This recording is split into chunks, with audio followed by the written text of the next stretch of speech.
You think you have time. Time to vote. Time to wake up. Time to figure it out. You think you have until 2030, until the next election, until the storm clears. But the final deception is already here.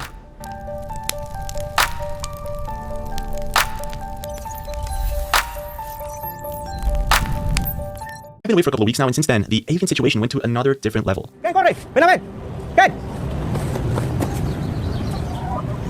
So this man named Ken in Panama saw what we first thought was just a meteor falling from the sky. He records this thing, runs over to it, the next day he finds it and takes it home. So he takes this thing home and guess what he does? He starts experimenting with it. Turns out that after experimenting with this thing on the microwave, throwing chemicals at it, he finds out this thing isn't just a space rock. Something started growing from within the rock, something that he believes to be an alien-like creature.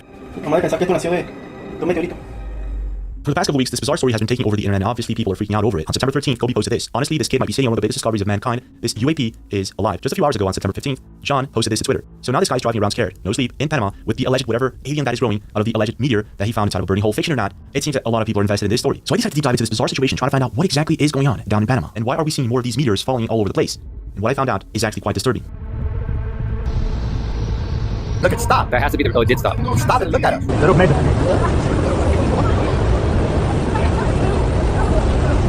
What the hell is that?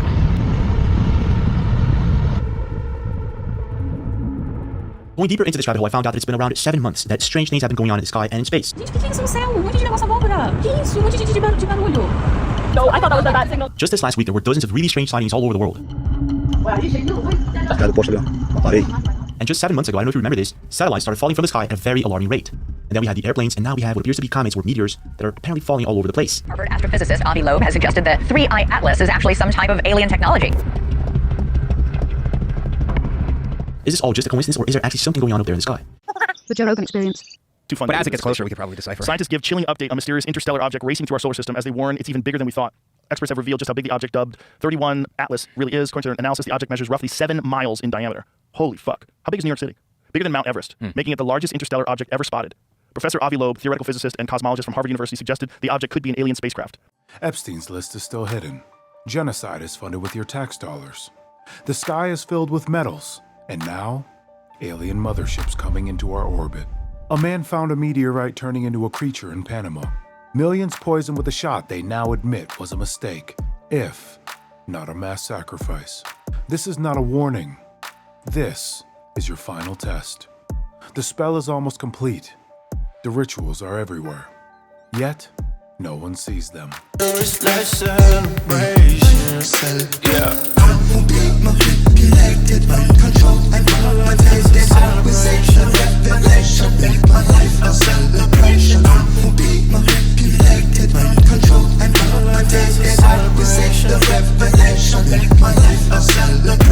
And this happens within humans, and it happens in between planets. When a planet goes self-destroyed and the planetary consciousness is highly traumatized due to self-destruction by the species living on it, it can happen that survivors of a species collect the black goo of the planet, go in spaceships, and make sure that another planet is infected by their black goo, because they need this also to live there. Please also just, when you talk about black goo, and you have spoken about it a lot, just briefly for people to really understand, what is black goo? It's a self-organizing black liquid consisting of mainly carbon hydrates, but also M-state precious metals, C60 carbon fibers, hollow carbon fibers. That is something similar to a DNA grid. A DNA grid has spacings of 1 millimeter. Black goo has much smaller spacings in between the M-state matter, and the M-state matter is actually what carries consciousness. So within the biosphere, you've got an M-state matter in a DNA, kind of using the DNA as an antenna to be able to communicate over the distance of 1 millimeter, which is cell size, average cell size. While within the black goo, you have a very dense cluster of M-state matter in these tiny little carbon hollow fibers. So it's also an antenna grid, but it's much more dense, but it also carries consciousness. So every biosphere is split into 2 mirror halves. We are actually the sensors of a planet. We are on the surface, and we collect experience. While the collective consciousness, the part of the consciousness that is based on this black goo, that is part of crude oil, is collecting this experience and serving with blueprints for life, serving with instincts, and serving with everything that we don't have the time to learn, because incarnations are so short. So whenever an animal gets born, it immediately knows how to behave. How? Because it's connected to those collective aspects. This is the natural concept of black goo, and there are technologically modified versions of these liquids around. Would it be fair to say, if I just jump in here, that black goo is like the blood of the planet? Yes, or the liquid brain. But the blood is a nice expression. And can you see it and feel it, touch it? Yes, it looks like crude oil, just that it moves on its own. But it's not the oil that they dig for. No, but sometimes you get portions of that when you dig for the crude oil. Like in Iran, for example, I know they have a quality, they call it non-refinable oil. They just pump it into lakes. And when you go to that lake and stand on the edge, it mirrors you and starts to talk to you. How? It's conscious and it is self-organizing. Have you had that experience? Partly. I saw alien black goo liquefied from meteorites, where this is how it got here by a meteorite shower hitting 26,000 years ago. So I had friends who extracted that from the meteorite material, and I saw it self-organizing. It looked like insect eyes, and it moved independently, and it had this kind of thrill uniting the two portions, so it tried to fight its way out of the box it was in. And I stumbled across this website called aleph.se. I'll put a link in the description. And it has a list of transhumanist terms along with their definition. Now, there's tons of stuff on this list, but I want to highlight in particular blue goo, golden goo, green goo, gray goo, of course, khaki goo, pink goo. Pink goo reminds me of Ghostbusters. Red goo. And finally, uber goo. So anyway, I found that intriguing, and it all has to do with transhumanism, nanotechnology, programmable matter, and so on. It may even tie into chemtrails and Morgellons disease. Shape-shifting material that can transform itself in real time, changing colors and shape on demand. It sounds like special effects you would see in a sci-fi movie, but this is no illusion. Researchers at Intel teamed up with the academic community to make what they call programmable matter. The basic idea is the notion that you could have a material that could change its shape or change its physical properties just by reconfiguring itself. The alien child in Panama? A plant. A ritual pond placed to soften your discernment. It is said, by the end of October, multiple assumed motherships will appear in Earth's orbit, conveniently timed as the world enters chaos. This is not science fiction. This is Project Bluebeam, the final theater in a centuries-old war for your soul. You are not watching a conspiracy. You are witnessing a global exorcism. And if you don't participate, you will be claimed. And this is the ritual of reset and soul harvest. They will project a savior in the sky. They will send a voice into your head. And they will say it's God. But it will be them. Let me go down the list of some of these that I came up with. We've got DARPA has a sonic projector that was reported on in 2007. Of course, it had been around for quite some time before then. Army has something they call voice to skull. We got the Air Force using microwaves to create sounds at Brooks Air Force Base. We got the Marine Corps with their Medusa project. We've got the State Department, as reported by the Washington Post in 2005, working on voices implanted in people's heads. We've got a couple of companies. One that has patented something called hypersound. That's American Technologies. It's also got Holosonic Research Labs. Also has a patented version. So the military-industrial complex has been all over this. When you see something this wide, this is not just one little research project from one organization. And this is something that 5, 10 years ago it was being reported on in even mainstream press like the Washington Post, and yet nobody knows about this. Well, the people who follow the internet pretty closely, and certainly the victims of this technology know about it. But you're right. There's been a lot of research done into how to put voices into one's head. It was found long ago that if you can put a voice into someone's head, you can do several things. If I put a voice that's foreign to your normal thought pattern in your head, that becomes harassment. And harassment over time will make you display signs of schizophrenia. When you go and tell people that you're hearing voices, we've been patterned to turnkey, see that as schizophrenia, and not even look to see if there's a legitimate source for it. If I put a voice in your head that's in your voice, and if you pattern a thought, like I tell some of these victims, when you read a book, you're actually hearing your own voice in your head as you read. If I put that voice in your head, then that becomes a thought, and you'll act on those thoughts, and that's how they think that some of this is being used for subliminal control. Wow. I know that in some of these articles I was reading on the mid-2000s, they were talking about how they were using it as the voice of God, as the voice of Allah, because they figured that it was something that they could use. They thought that people that they were going against that were Muslims were very religious, superstitious. And that was used in the field of battle. The voice of God weapon, which is actually called S-Squad, or Silent Sound Spread Spectrum, was used in the first Operation Desert Storm. That was one of those scenarios where 1,500 Iraqi soldiers disassembled their weapons, got to their knees, and surrendered to 150 Marines who didn't have enough slip ties to tie them all together, because, and this was admitted, that they used S-Squad to put the voice of Allah in their heads to tell them to surrender. Wow. Before that, in the mid to late 80s, 5 separate inmates from the Utah State Prison had written affidavits saying that they were put in solitary confinement and were experimented on with some type of electronic device that put voices in their head, and all of them claimed that they could tell the voices of the people doing the experimentation on them were responding back to their thoughts. Wow. The same ones who rigged your vote, hid the child sacrifice rings, and called genocide defense. They need global fear so they can birth their global savior, their false messiah. A light show in the sky, a voice in your head. All of it man-made. They have done this before. Egypt, Atlantis, Tartaria. Entire civilizations wiped out not just by natural disasters, but by failure to rebut. Every era ends in fire and flood. Each time, they reset the grid, erase the records, and harvest the souls. This is what Bluebeam is for, to finalize the transfer of your life force into their synthetic realm. October is their next attempt. Multiple ships now in orbit. An arrival will be staged, and you'll be told to comply for the greater good. But make no mistake, you are not witnessing a miracle. You are watching a contract. The vaccine killed millions, now admitted. You funded genocide in Gaza, now admitted. They locked you in your homes, lied about the tests, silenced the cure, blocked the list. And you did nothing. Why? Because they kept you outraged, but powerless. Outrage is their sacrament. It feeds the spell. Unless transmuted into sovereign action, outrage is battery that powers your chains.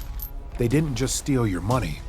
They stole your name, your life, your consent. In 1871, the United States became a corporation. You became a vessel. Your birth certificate became a bond. And now, they are ready to cash it in. Just like they did in Gaza. Just like they did with the vaccine. Just like they'll do when the mothership lands. They talk, they rage, they trend. They speak, but do not act. They entertain, but do not empower. They rage, but offer no remedy. They will not show you the affidavit or how to write one. They will not file your UCC or tell you how to. They will not reclaim your name in law. They will not rebuild your biology. They are a part of the theater. You must exit the stage. You don't need more rage. You need tools to exit the system. And that's what we offer. People think they have time to complain, to scroll, to wait for someone to fix it. But the trap is already closing, and most will not make it out unless they do two things.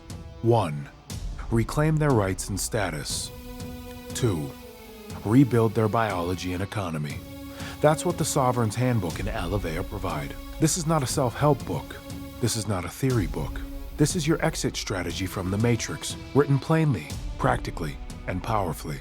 Inside you learn how the legal financial system enslaved you by presumption, why silence is consent and how to rebut it with law, how to write affidavits, declarations, and notices that collapse false authority, why the birth certificate is a weapon, what it means to become a secured party creditor, and operate from your trust, what jurisdiction really means and how to challenge it in honor, the blueprint to become untouchable, legally and spiritually. This isn't about magic tricks in court. This is about restoring divine order by returning natural law and using their system against itself. The Sovereign's Handbook is your manual for rebuking tyranny and reclaiming your crown. They said AI will take your job. They said you'd own nothing. They said lab meats and shots are the future of food and health. You know what they didn't say? That entrepreneurship is the last thing AI can take. And Alovéa is the only company turning that truth into a weapon for the people. What is Alovéa? A social business with a mission to eradicate global malnutrition. Backed by Nobel Prize nominees, scientific patents, and elite military and Olympic performance advisors. The only company using Buy One, Nourish Two to help you earn and donate life-saving nutrition at scale. Why it's bigger than business. Every product sold equals another child nourished. Every bundle equals another family protected from poison food. Every partner equals another sovereign business owner breaking free from the 9-to-5 slave loop. Alovéa isn't just a company, it's the antidote to corporate poison and the last economic arc for the righteous. Together, law plus life equals liberation. You have the Sovereign Law Trilogy. You have the Sovereign's Handbook. You now have 99 objections to sovereign laws to shield against ignorance.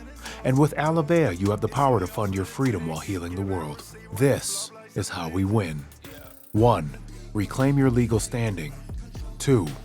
Rebuild your health and body. 3. Regrow your economy from within. They've taken your rights, your energy, your labor, and now they want your biology. But what if I told you AI can never automate sovereignty? They can't replace the man who stands as creditor. They can't cancel the one who knows natural law. They can't censor the woman who writes her own trust. The Sovereign Handbook gives you the legal weapon. Alovéa gives you the economic and health weapon. One teaches you how to take back your name. The other gives you a name worth building under. Law and life, immunity and income, truth and tribe. And that's how we win. They told you 2030 was the plan, but 2030 is a smokescreen. The same way they said the vaccine was safe, the same way they said the Epstein list was coming, the same way they said the aliens were fiction. You do not have until 2030. This is not a theory. This is your only chance. We gave you the books, we gave you the protocols, we gave you the cure and the economy to fund your freedom. Now, it's on you. Get the books, start your trust, feed your family, rebuild your biology, reclaim your name. Or Stay outraged, stay entertained, stay enslaved.